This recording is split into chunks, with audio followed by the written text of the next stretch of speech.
آج جمعے کا دن اور عید کا تیسرا دن ہے، اور عام طور پر ابھی تک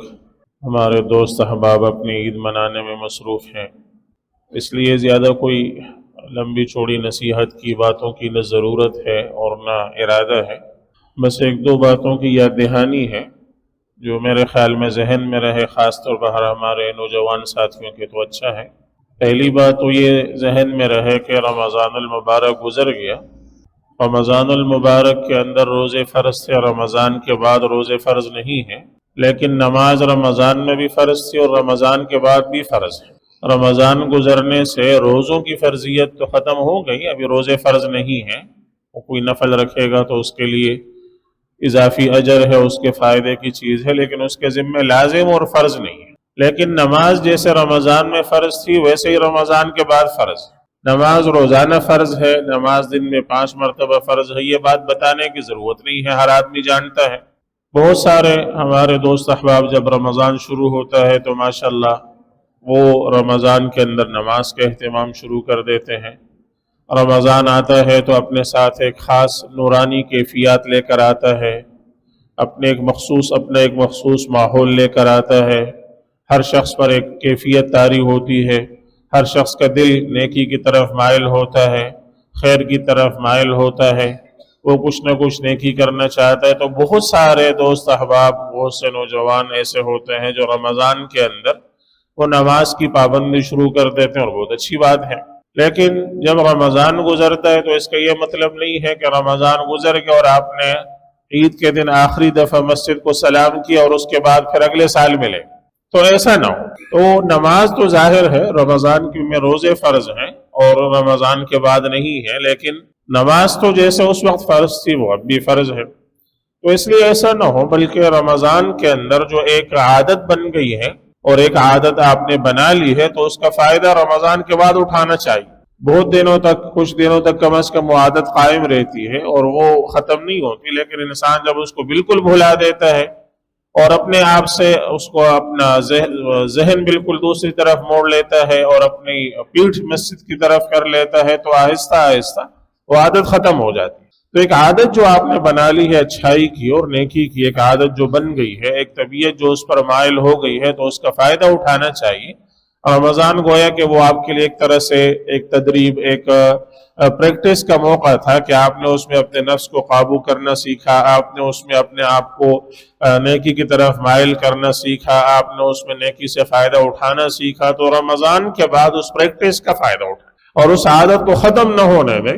اور عید کے بعد بھی نماز کا اہتمام جو ہے وہ قائم و دائم رکھیں، اور فرض نماز کم از کم آپ کی نہ چھوٹے۔ چلو اضافی نوافل اگر آپ نے نہیں بھی پڑھے تو کوئی مسئلہ نہیں ہے، لیکن کم از کم آپ کے فرائض نہ چھوٹے، فرض نماز آپ کی نہ چھوٹے۔ تو یہ بات ذہن میں رہے، اس کو ذہن نشین کر لینا چاہیے اور اس کا اہتمام کرتے رہنا چاہیے۔ خاص طور پر ہمارے جو نوجوان ساتھی صرف رمضان کے اندر نماز کی طرف مائل ہوتے ہیں تو انہیں رمضان کے بعد اس کا اہتمام کرنا چاہیے اور اس کا دھیان رکھنا چاہیے۔ دوسرا، رمضان کے اندر جیسے میں نے عرض کیا رمضان داخل ہوتا ہے تو وہ بہت سی رحمتیں اور برکات اپنے ساتھ لے کر آتا ہے، نور کی ایک نورانی کیفیات ہوتی ہے، اور ہر مسجد ماشاءاللہ بھری ہوئی ہوتی ہے، تلاوت کرنے والے بکثرت ہیں، ذکر و اذکار کرنے والے بکثرت ہیں، نوافل والے بکثرت ہیں، اور اعتکاف والے ہیں، اور ایک خاص ماحول ہوتا ہے، اور دعاؤں میں ہر انسان مصروف ہوتا ہے۔ سحری کے وقت کی دعائیں ہیں، افطار کے وقت کی دعائیں ہیں، اور بہت ساری دوسری عبادات کا لوگ اہتمام کرتے ہیں۔ تو رمضان المبارک کے بعد ایسا ہے کہ رمضان گزر گیا ہے، رمضان چلا گیا ہے، رمضان ختم ہو گیا، لیکن خدا نہیں بدلا ہے۔ ایسا نہیں ہے کہ پہلے کسی اور خدا کی ڈیوٹی تھی، اب رمضان گزر گئے تو اب خدا چینج ہو گیا تو ایک اور خدا کی ڈیوٹی آ گئی ہے۔ تو پہلے جو خدا تھا وہ جو ہے دعائیں قبول کرتا تھا، اب بڑا سخت خدا آ گیا ہے، وہ دعائیں قبول نہیں کرتا۔ ظاہر ہے وہ تو نہیں بدلتا، وہ تو ایک ہی ہے، وہ تو ہمیشہ سے اور آئندہ ہمیشہ رہے گا، وہ تو کبھی نہیں بدلنا۔ تو ایسا نہیں ہے کہ اس وقت آپ کی دعائیں سنی جاتی تھی اور اب نہیں سنی جاتی، اس وقت آپ کی تلاوت مقبول تھی اور اب مقبول نہیں ہے، اس وقت تلاوت پر، ذکر و اذکار پر اجر ملتا تھا اب نہیں ملتا، ایسا نہیں ہے۔ جو نیکی ہے وہ ہر حال میں مقبول ہے، اور دعائیں سننے والی ذات اللہ سبحانہ و تعالیٰ کی ہے، وہ ہر وقت سننے والی ذات، بلکہ وہ دروازہ ہر وقت کھلا ہوا ہے۔ وہ ہر وقت کھلا ہوا ہے اور وہ ہر وقت اپنے بندوں کو بلا رہا ہے اور وہ ہر وقت اپنے بندوں کو آواز دے رہا ہے کہ آؤ میری طرف، آؤ میری طرف، بڑھو میری طرف۔ اور جیسا کہ حدیث میں آپ صلی اللہ علیہ وسلم نے صراحت فرمائی ہے کہ اللہ تعالیٰ فرماتے ہیں کہ جب بندہ میری طرف ایک بالش بڑھتا ہے میں ایک ہاتھ اس کی طرف بڑھتا ہوں، جب وہ ایک بالش میری طرف قدم اٹھا کر آگے بڑھتا ہے میں ایک ہاتھ اس کی طرف آگے بڑھتا ہوں، اور اگر وہ چل کر میری طرف آتا ہے میں دوڑ کر اس کی طرف جاتا ہوں۔ میری رحمت اس سے زیادہ اس کی طرف متوجہ ہوتی ہے، وہ اتنا میری طرف متوجہ ہوتا ہے میں اتنا اس کی طرف متوجہ ہوتا ہوں۔ تو اس کی توجہ ہر وقت، اس کی رحمت ہر وقت اپنے بندوں پر ہے۔ لہٰذا رمضان کے بعد بھی اپنی دعاؤں کا اہتمام کرے، رمضان کے بعد بھی اپنی تلاوت کا، اپنے ذکر و اذکار کا، اپنی عبادات کا اہتمام کرے۔ اور چلو ٹھیک ہے، اتنا نہیں ہو سکتا جتنا رمضان کے اندر ہوتا تھا، اس وہ خاص کیفیت کا، اس ماحول کا ظاہر ایک اثر تھا اور اس کی وجہ سے بہت زیادہ دل اس کی طرف متوجہ تھا، تو ٹھیک ہے اتنا نہیں ہو سکتا، لیکن ایسا بھی نہیں ہے کہ انسان بالکل ہی پیٹھ اس کی طرف کر لے اور انسان بالکل ہی جو ہے وہ اللہ تعالیٰ کی طرف پیٹھ کر کے اور اب یہ کہے کہ وہ ہمیں ڈھونڈ چراغ رخ زیبا لے کر، تو ایسا بھی نہ ہو۔ جیسے میں نے رمضان ہی میں وہ حدیث عرض کی تھی جامع ترمذی کی، آپ صلی اللہ علیہ وسلم فرماتے ہیں کہ جس آدمی کو یہ بات پسند ہو، جو آدمی یہ بات پسند کرتا ہے، من احب ان یستجاب له فی الشدہ، جو آدمی یہ بات پسند کرتا ہے کہ اس کی دعا تکلیف میں، مصیبت میں اللہ تعالیٰ سنے، اللہ تعالیٰ اس کی دعا قبول کریں، اس کی دعا قبول کی جائے تکلیف اور شدت میں، فَلْيُكْثِرْ الدُّعَاءَ فِي الرَّخَاءِ، تو اس کو چاہیے کہ وہ خوشحالی کے زمانے میں زیادہ دعائیں کیا کرے، خوشحالی کے زمانے میں کثرت سے زیادہ دعائیں کیا کرے۔ یہ تو انصاف کی بات نہیں ہے کہ جب آپ خوشحال ہیں تو آپ نے بالکل پیٹھ کی ہوئی ہے اور کبھی آپ جو ہے وہ رخ ہی نہیں کرتے اور کبھی آپ اللہ کی طرف متوجہ ہی نہیں ہوتے کہ مجھے ضرورت ہی نہیں ہے۔ بھئی بندہ کبھی ایسا ہو سکتا ہے کہ اس کو اللہ کی ضرورت نہ ہو؟ ایسا کیسے ہو سکتا ہے؟ ایسا کیسے ممکن ہے؟ تو اگر آپ تھوڑے سے خوشحال ہیں اور آپ یہ سوچیں کہ ہمیں تو ضرورت ہی نہیں ہے، لہٰذا آپ نے بالکل پیٹھ کی ہوئی ہے اور سالوں سال ہر سال تک کبھی آ کر متوجہ ہی نہیں ہوتے، اور جب تھوڑی تکلیف آ گئی تو اب دن کو بھی اور رات کو بھی اور ہر وقت جو ہے وہ چیخ رہے ہیں، چلا رہے ہیں، تو یہ تو انصاف نہیں ہے۔ تو اس لیے آپ صلی اللہ علیہ وسلم نے فرمایا کہ جو بندہ یہ بات پسند کرتا ہے کہ تکلیف اور شدت کے زمانے میں، مصیبت کے وقت میں اللہ تعالیٰ اس کی دعا سنے، اللہ تعالیٰ اس کی دعا قبول کرے، فَلْيُكْثِرِ الدُّعَاءَ فِي الرَّخَاءِ، تو اس کو چاہیے کہ وہ خوشحالی کے زمانے میں خوب دعائیں کیا کرے، خوب اللہ تعالیٰ سے مانگے، خوب اللہ تعالیٰ کی طرف متوجہ ہو۔ تو اس وجہ سے ایسا نہ ہو کہ انسان اللہ کی طرف بالکل پیٹھ کر دے، مسجد کی طرف بالکل پیٹھ کر دے، نمازوں کا پتہ نہیں ہے، تلاوت کا پتہ نہیں ہے، اعمال کا پتہ نہیں ہے، دعاؤں سے بالکل لا تعلق ہے، بالکل بے غرض ہے، تو یہ درست نہیں ہے، یہ انصاف نہیں ہے۔ رمضان گزر گیا تو رمضان میں ٹھیک ہے روزے فرض تھے، رمضان کے بعد روزے فرض نہیں ہے، لیکن اس کا یہ مطلب نہیں ہے کہ انسان سب کچھ چھوڑ چھاڑ بیٹھے اور انسان بالکل ہی لا تعلق ہو جائے، تو یہ لا تعلق ہی درست نہیں ہے، یہ اچھی نہیں ہے، یہ خود انسان کے لیے نقصان دہ۔ اللہ کو تو ظاہر ہے کوئی نقصان نہیں پہنچا سکتا،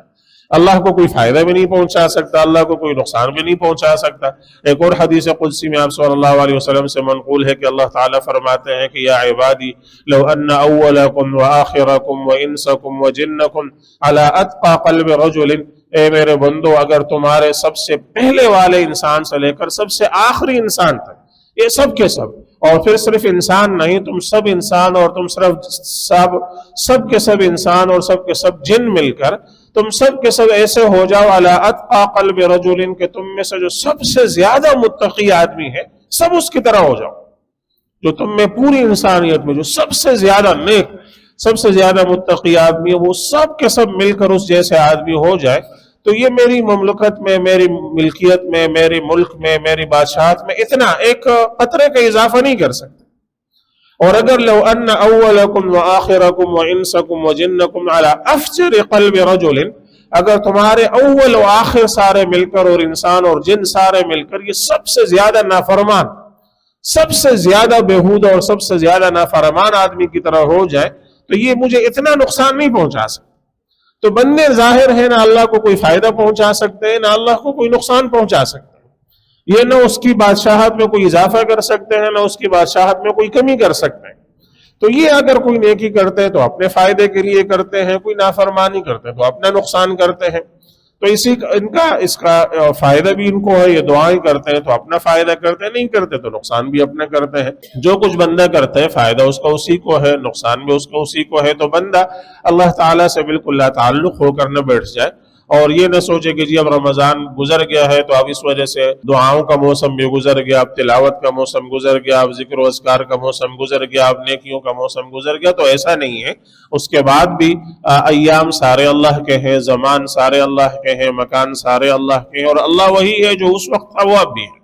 جو رمضان میں تھا وہ رمضان کے بعد بھی ہے۔ تو اس لیے انسان اللہ سے بالکل لا تعلق ہو کر نہ بیٹھ جائے، اور ورنہ تو اس میں ظاہر ہے اللہ کا وہ کوئی نقصان نہیں کرے گا، بلکہ اپنا ہی وہ نقصان کرے گا۔ اللہ کا کچھ نہیں بگاڑ سکتا، وہ اپنا ہی بگاڑے گا جو کچھ بگاڑے گا۔ تو ان یاد دہانیوں کے ساتھ بس یہ 2-3 باتیں یاد دہانی کرانا مقصود تھا۔ اللہ سبحانہ وتعالی ہم سب کو عمل کی توفیق عطا فرمائے، اور اللہ تعالی اپنے ساتھ ہمارا تعلق